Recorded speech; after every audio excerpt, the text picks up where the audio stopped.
మంచిగా ఉంది ఫామ్ అంతా, కాకపోతే ఏమో జీటీ గెలిచిద్దేమో అనిపిస్తుంది. అంటే పోయిన మ్యాచ్ దెబ్బతినింది కదా, అవును, అందుకని అదే గెలుస్తుందేమో అనిపిస్తుంది. మ్యాచ్ గెలిచిన ఫామ్ లో ఉంది డీసీ. అది అట్లా ఆ పాయింట్ ఆఫ్ వ్యూ. ఏమో నాకు జీటీ అనిపిస్తుంది, ఎవరు పాయింట్ ఆఫ్ వ్యూ వాళ్ళు ఉంటది కదా. అవును, జీటీ పక్కా గెలిచిద్ది అనుకుంటున్నాం. అనుకుంటా.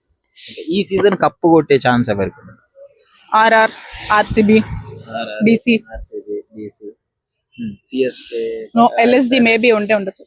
ఎల్ఎస్సి. ఎందుకు? సిఎస్కే పడదు కాబట్టి సిఎస్కే పేరు చెప్పండి. సిఎస్కే వేసారు కదా మొన్న ట్రోలింగ్ మొన్న దాకా ఏం చెప్పారు, మా ధోని లేడు కాబట్టి ఆడలేదు. మొన్న మ్యాచ్ ధోని లేడు కాబట్టి ఆడలేదు. ఇప్పుడు ధోని వస్తే ఏమైతే మహా అయితే 40 కొడతాడు, 50 కొడతాడు. ఏం కొడతాడు? 100 కొట్టాడు కదా. వచ్చేది ఎప్పుడో ఎండింగ్ లో మొన్న దాకా ఎక్కిరిచ్చారు 64 ఏదో అవుట్ అని. 49 అన్నాడు. మొన్న 250 కొట్టాడు. ఎవడు అడగలేదు అప్పుడు. సో హైయెస్ట్ స్కోర్ ఇప్పుడు ఒకప్పుడు మీద ఉండేది, ఇప్పుడు ఎస్ఆర్హెచ్ కి వచ్చేసి వస్తుంది. మాది లోడ్ అవుతుంది. స్కోర్ లో ఆర్సీబీ ఉంది. అన్నిట్లో మేమే ఉంటాం, మమ్మల్ని ఎవరు బీట్ చేయలేరు. మస్తుంది అంటే ఎక్స్పెక్ట్ చేయలేకపోతున్నాం. ఎందుకు? మీ టీం బాగా ఆడుతుంది కాబట్టి. ఆబ్వియస్లీ సిఎస్కే బాగా ఆడలేదు కాబట్టి. ఓకే, సో అసలు అంటే ఒక ఐపీఎల్ లో ఇప్పుడు వరకు పంజాబ్ కి ఇంతవరకు కప్పు రాలేదు.